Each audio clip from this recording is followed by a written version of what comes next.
mbokk yi sant leen gërëm nañ ci ànd beeg ITV juróom-ñaari waxtu bismillah ci xibaaru marax yi.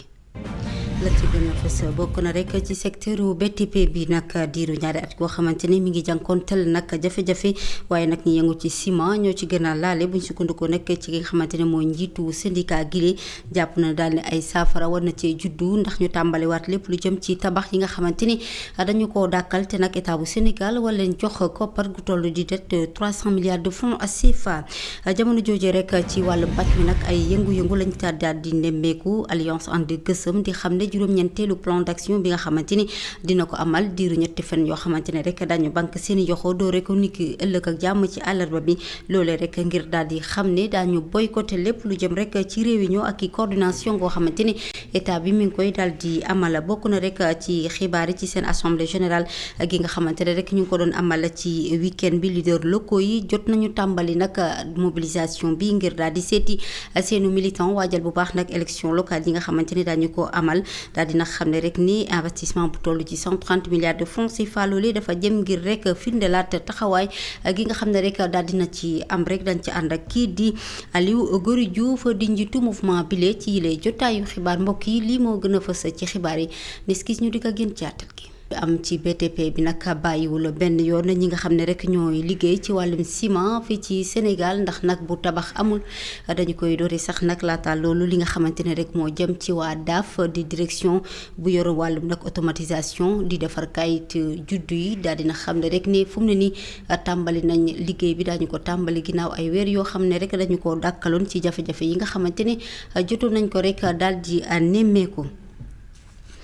ba tey rek nag ci xibaar yi ñu daal di àddu ci crise bi am ci secteur BTP jàppale ne rek nag loolee ba mu amee lor na bu baax a baax ñi nga xamante ne ñooy liggéey ci wàllum ciment ndax nag tabax yi ba ñu ko dàkkale ñoom secteur boobee nekk ci jafe-jafe lu ñu bëgg rek moo di état bu Sénégal wut ci ay saafara fexe ba ñu tàmbali waat tabax bi fii ci Sénégal rawatina chantier yu mag yi diiru ñaari at yoo xam ne ñu ngi ciy jafe-jafe ba tax na tamit ñuy sàkku bor bi nga xam ne toll na ci 300 milliards de francs CFA état bu Sénégal wala leen ko jox Isidore Alexandre Sène lañ ci àndal. Dette intérieure, ralentissement ou break dans la construction publique. Le secteur des BTP a besoin d'être soutenu selon Ousmane Baye, le directeur général de Dangote Ciment Sénégal. De l'activité depuis 2 ans. Depuis 2 ans, vous le savez, depuis 2 ans avec l'arrêt des chantiers,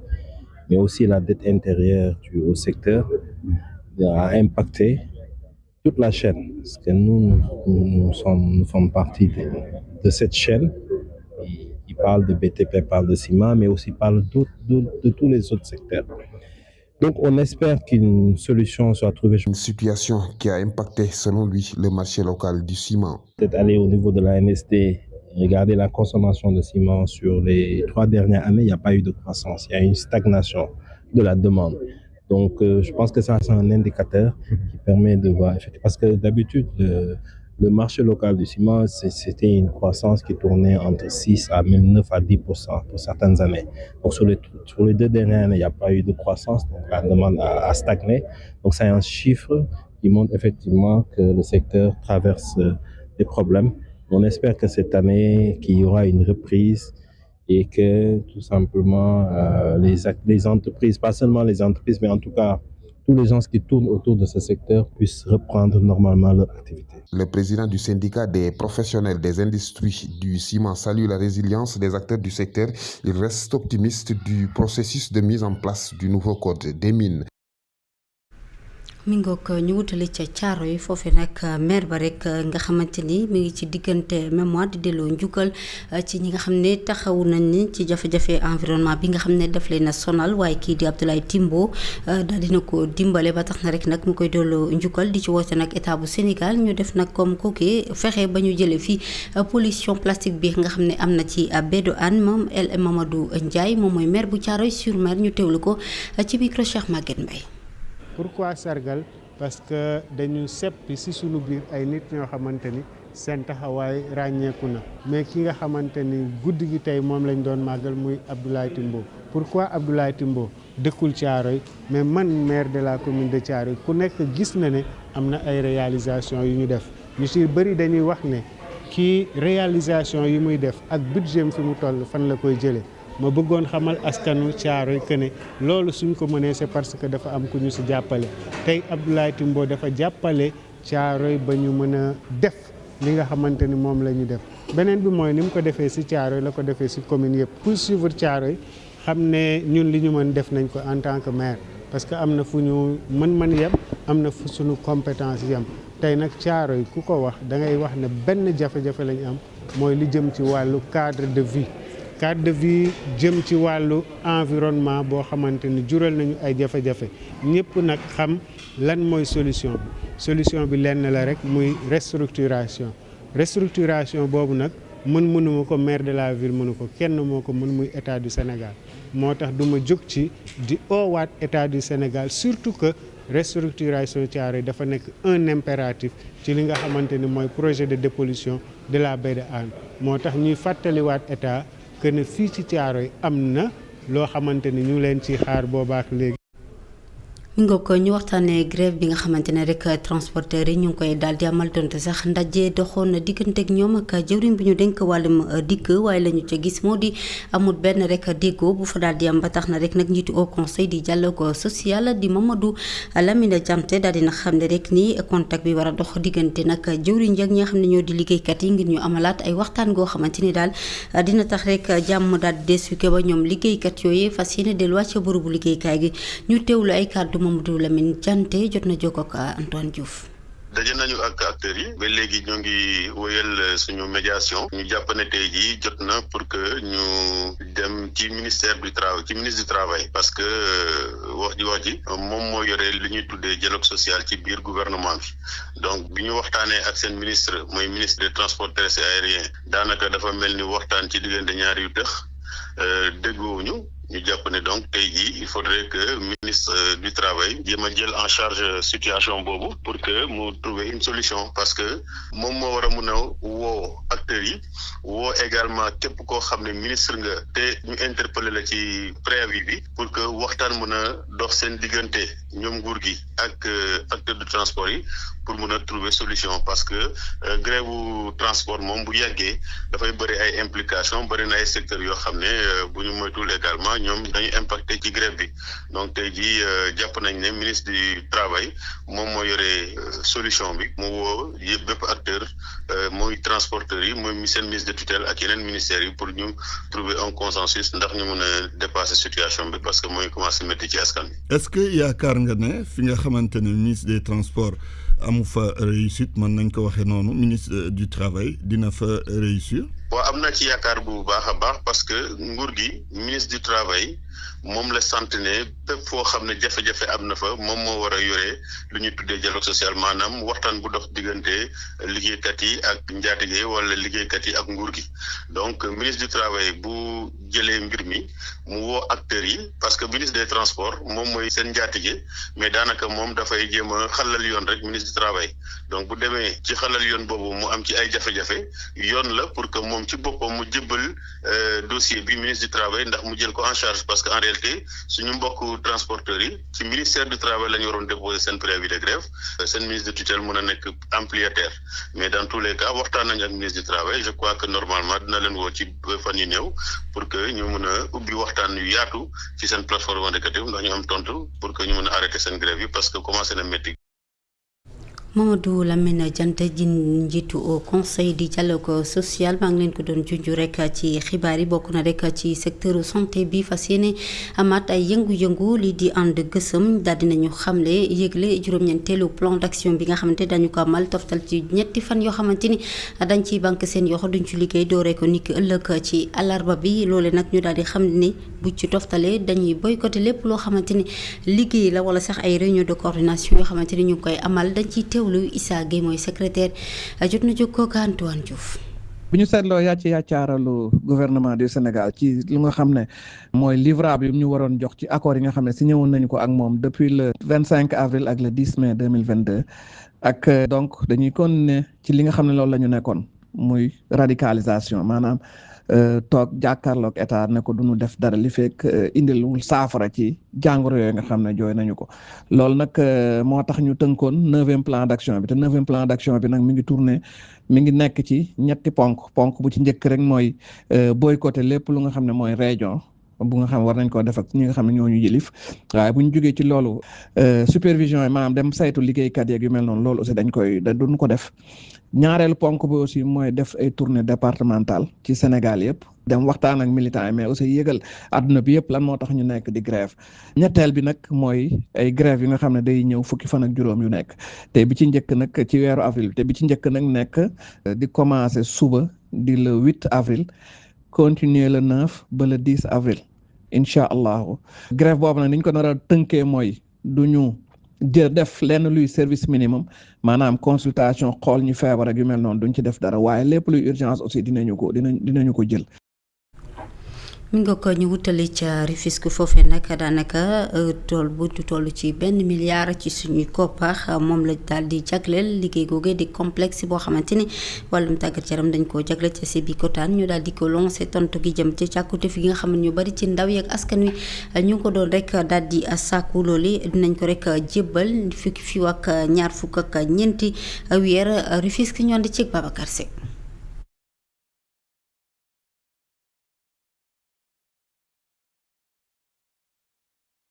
ñu financé ko ci lu tolloog $1 milliard ak $700 millions maire bu commune bu Sébikotane lancé na travaux stade municipal bi loolu nekk loo xam ni ndaw ñi yàgg nañu ko bëgg. projet boo xam ne dina am terrain football ak ñaari tribune benn tribune couverte benn tribune découverte waaye tamit dina am plateau multifonctionnel boo xam ne dina am terrain de baseball terrain de volleyball terrain de handball ak yeneen façon terrain yu bëri ak terrain basket donc du nekk stade kese complexe sportif la boo xam ne bépp discipline sportive bi ñuy def Sénégal daanaka dinañ ko mën a def fii donc mu nekk lu am solo. travaux bi complexe multifonctionnel dinañu ko amal ci ñetti pàcc. première phase bi day diire juróom-benn weer 6 mois ci la ñuy def clôture bi ak plateforme bi ak pelouse bi pour que terrain bi ñu mën di ko jëfandikoo donc après 6 mois terrain bi déjà dañ ko mën a jëfandikoo deuxième phase bi mooy jël en compte éclairage bi ak tribune découverte bi ak vestiaire yi loolu tamit 6 mois après première phase bi juróom-benn weer ginnaaw bu ñu jeexalee première phase bi ci la ñu war a deexal deuxième phase bi donc ñaari phase yooyu day diire daanaka at mu des nag dernière phase bi nga xam ne mooy jël en compte tribune couverte bi ak aménagement extérieur yi nga xam ne ñooy ànd ak stade bi. liggéey yi dina pare ci délai ñaari at waaye ginnaaw juróom-benn weer yu njëkk yi terrain bi dinañ ko mën a jëfandikoo. mi ngi ko mouvement bi duppee seen bopp naw na Sénégal jot nañu amal rek ab nii di assemblée générale nag bu ñu jagle ci week-end bi ñoom élus locaux yooyu wala sax nag leader locaux jot nañu rek a tàmbali dox bi rek seeti ñi nga xam ne ñoo di seen militant ngir waajal bu baax nag li nga xamante ne mooy élection locale ñu dëgmal mu doon loo xamante ne rek bokk na ci mbay mi waaye tamit investissement historique lu toll ci 130 milliards de francs CFA moom rek la état bu Sénégal fay foofee ba tax na mouvement bi nag bëgg gunge askan wi daal di saafaral seen jafe-jafe ñu teewlu ci ay kàddu Aliou Gory Diouf moom mooy njiitalu mouvement bi li ay kàddoom Sékou Diallo moo ko taataan. wu leen le 7 mars président de la République di président d'honneur coalition Diomaye président dafa ñëwoon ci assemblée générale coalition Diomaye président wax fa discours bu am solo bokk ci poñ yi nga xamante ni ràññee nañu ko woon ci discours bu mu waxoon foofu mooy ne mu ngi jox na ndigal coalition bi pour que ñu fexe taxawal coalition bi ci département yi ci communes yi ci quartier urbain yi ak ci village yi donc depuis le 7 mars département boo gis mu ngi góorgóorlu pour jéem a fexe coalition bi mu commencé fa yëngatuwaat ñun nag en tant que membre coalition Diomaye président ñu nekk ci membre fondateur yi fii ci département Nioro ak ñeneen ñu nga xamante ni ñëw nañ wuyu suñu ci coalition bi gin après présidentielle bi donc ñu waxtaan suñu biir ñu ne wax dëgg yàlla jot na nag ñu fexe am ndaje mu nga xam ne nag li ko wundu mooy prise de contact maanaam ñu xamante ci suñu biir parce que ci suñu biir ñun ñëpp xamante wuñu woon te comme dañu war a def liggéey bu rëy parce que taxaw coalition Diomaye président ci département liggéey bu am solo la liggéey boobu nag su ngeen ko naree def te ngeen nekk ay kuréel yu fasantikoo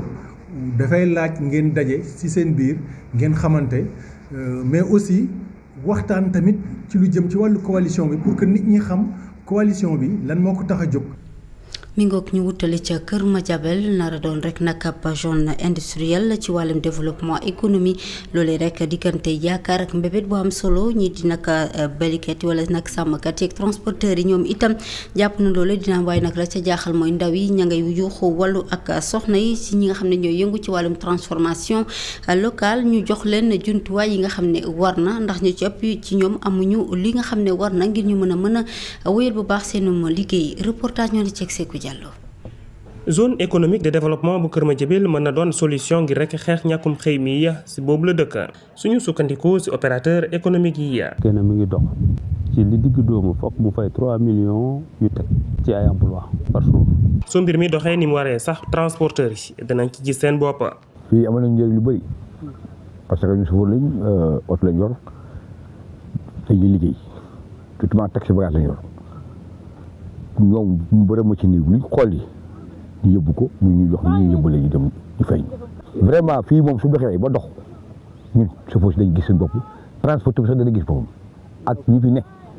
ñëpp a gis seen bopp. ay jigéen yu takku nag dëkk ci gox bi dañuy xëy bés bu nekk ngir rek ñëw daan ci seen doole si yooyu la bërëb ba. dañuy yëngu ci wàllu gerte gi ci xolli mi daan nañ xolli bi di gis suñu bopp waaye diggante daa war a gisul suñu bopp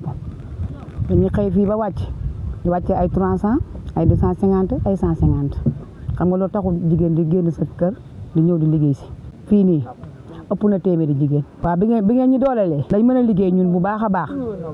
dolli see gis suñu bopp. zone économique de développement bu Kër Madiabel daal dina jóg rek ngir saafara lépp lu jëm si wàllum jafe-jafe xëy si boobu la dëkk waaye nag jafe-jafe bi mooy problème campagne agricole bi waaye itam commercialisation gerte gi moo leen di mën a jàppale ba machine yi mën a doxalee ni mu waree. mi ngoog ba tey dañ ci desandi mbébét boobu rek di def lii di Kër Madiabel mu doon zone industrielle doon na loo xamante ni dañu koy samp ngir mu def ay transformation produits agricoles ak local yi nga xamante ne ñoom ñoo fa nekk ba tax na askan wi itam daal di ci àdd rek fexe ndaw yi mun a am xëy ndax jafe-jafe daal di wàññeeku ci gox googa ñu teewlu ay kàddu Abdoulaye Diatta moom mooy maire bu Kër Madiabel ci micro Sekou Diallo. ni ma recensé kër yi ba xam kër yi nu mu tëddee noonu laa recensé aussi acteurs économiques yi daf ma woon tout de suite ne Kër Madiabel commune boo xam ne nii la dafa war a nekk li ñuy wax hub de transformation. nit ñi duñ forcément ay baykat ci yeneen métier la ñuy yëngu boo xoolee menuiserie bi boo leen xayma ci li ma mujj am ils étaient presque 150 bi ma xaymaa tailleur yi ëpp nañu 128. bi ma xaymaa femmes yi nga xam ne ñoom ñoo nekk ci transformation bi maanaam di soppi dugub beeg mboq meeg et cetera légumes yeeg fruits yi amoon na 17 groupements yoo xam ne dañ leen mujj boole def leen benn fédération pour pousse leen ñaax leen li nga xam ne ni mu ngi ñor ci biir dëkk bi waaye di ñor ci biir tund bi ci arrondissement bi muy Wack Ngouna muy Dramé Escale muy Kër Mandongo muy Kër Maba muy Gént Kay production yooyu war nañu ko mun a récupérer transformer ko def ci valeur ajoutée boo ko transformer da ngay créer emploi boo ko ci defee valeur ajoutée da ngay créer richesse boo créer richesse da ngay créer emploi donc askanu Kër Madiabel doomu Kër Madiabel doo ci nu ñu dem di jéggaani liggéey feneen ñeneen ñooy ñëw di jéggaan si liggéey biir Kër Madiabel donc ñu xalaat ne ñooñu nga xam ne nii ñoom ñoo nekk ci ngànk économie bi dañ leen di créer benn zone boo xam ne ni ñoom ñoo koy moom. mi nga ko ñu wutali ca Tambacounda foofu wàllum pàcc mi askan wi ñooy sàkku dëkk ba rek di commune bu nag maanaam Daka bokk ci département bu Goudiri askan wi ñooy sàkku ñu indi leen ay fajkat ginnaaw ba ñu tabaxee hôpital boobu nga xam ne ba tey jii gisatuñ kenn koo xam ne mën na fa fajoo mu nekk nag lu jëm ci wàllum courant ndox ak yenn yi nga xamante ne ñoom la ñuy dund bokk na ci ñàkk faju boo xam ne daal yàgg na ci ñoom ñu teewlu ci ki nga xam ne moo di Ousmane Thiam ci micro Ousseynou Sow. Premièrement dañu am problème courant parce que courant bi depuis daaw jeeg gars yi indi nañ courant bi samp nañu poto bi tiir nañu fil bi mais ba léegi courant bi daawul tàkk waaw daawul tàkk waaw problème boobu am nañ ko parce que même ci biir koor yi paa yi def nañ seen délégation dem gisante ak maire bi ak ñu war a reprendre seen liggéey bi ba léegi gisuñu dara am nañu maanaam problème encore suñu forage bi itam parce que gasoil moo ko doxal parce que des fois dañu am problème ndox parce que des fois mënuñu am xaalis boo xam ne mën nañ ko jëndee gasoil pour ñu am durable parce que des fois dañu am dépannage am xaalis tuuti rek dem jënd quelques bidons gasoil pour ñu mën a naan ak ndox yi gis léegi bu ñu amee encore courant bi ñëw fii mën a jàppale tamit ci forage bi loolu tamit bëgg nañ ko suñu hôpital mu ngi fii amul courant te am na yenn produit boo xam ne ñu ngi fa te dafa laaj kii courant pour ñu mën a nit boo amee kii mën a faju waaw te encore dëkk bi itam fii hôpital bi tamit amuñu ambulance bu ñu amee fii problème maanaam malade urgent wala leneen il faut ñu woo Goudiri des fois ñëwoo Goudiri mun nañu taaxilu ay 1 heure de temps dara ñëwul suñu jigéen ñëpp ñu ngi fi jigéen dëkk yi dañuy bugg liggéey mais dañu am problème ndox dañuy bugg am jardin pour ñu mën am ndox jeunesse dëkk bi tamit ñu ngi fi amuñ dara loo xam ne nguur gi jàppale na pour ñu mën a liggéey njëriñoo parce que looloo tax da nga gis ñoo xam ne dañu gàddu seen saaku dem bugg dégg ci gaal yi.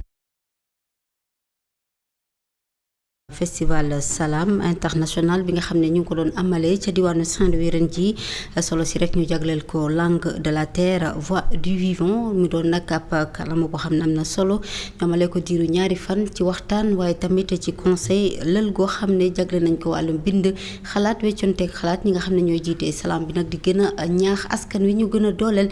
kàllaama ñuy làkk fii ci réew mi ngir nag mën a dimbale ndaw yi ci lu ñu bëgg ñu mën ko leen ay yombala ñu teelu Hadja pour Mera Thiam moom moo yor lu mel ñu teewlu ko ci micro Souleymane Diallo. Ce festival porte une ambition forte.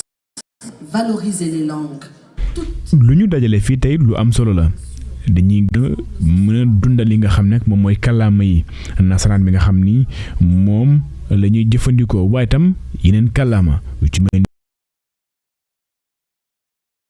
ni wolof mu nekk nag mbir moo xam ni dafa am solo boo leen xoolee festival international Salam Nomade nekk na mbir moo xam ni day yeete waaye itam day tax ñu gën a mën a góorgóorlu ci làkk yi nga xam ni ñoom la ñuy làkk fii ci réewum Sénégal mu nekk itam ndaje moo xam ni ñu bëri dinañ weccoo xalaat waaye itam saafonte gën a mën a xamante ndaxte mbir mi lu am solo la boo leen xoolee Salam weesu na rek mbind mi waaye dafa aju ci loo xam ni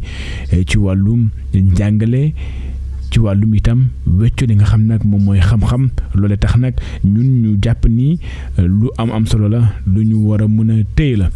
te itam dañ ci war a góorgóorlu bu baax a baax ngir itam gën a mën a doole li nga xam ni moom moo di Salam bii nga xam ni moom la ñuy def waaye itam gën a mën a dooleel kàllaama yi nga xam ni ñoom la ñuy làq fii festival international Salam Nomade fii ci Saint-Louis nag di ngeen gis mbir yu am solo yoo xam ne nag def nañ ko fii jëm ci wàllum discipline boobu. Quelque chose d'essentiel. La parole peut rassembler. Elle peut ouvrir des espaces d'écoute. mi ngoog mbokk yi yàlla mag bi lee mooy yëkkati yile jotaayu xibaar ñu ngi leen di sant di leen gërëm ci ànd beeg teewlu bi jaajëfal ñi fare woon ci xarale bi ngeen xibaar yi daal di yemb juróom-ñetti waxtu xibaar ci kàllaamay nasaraan ngeen ci ànd ak Mamadou Sy jërë ngeen jëf ñu fanaan ak jàmm.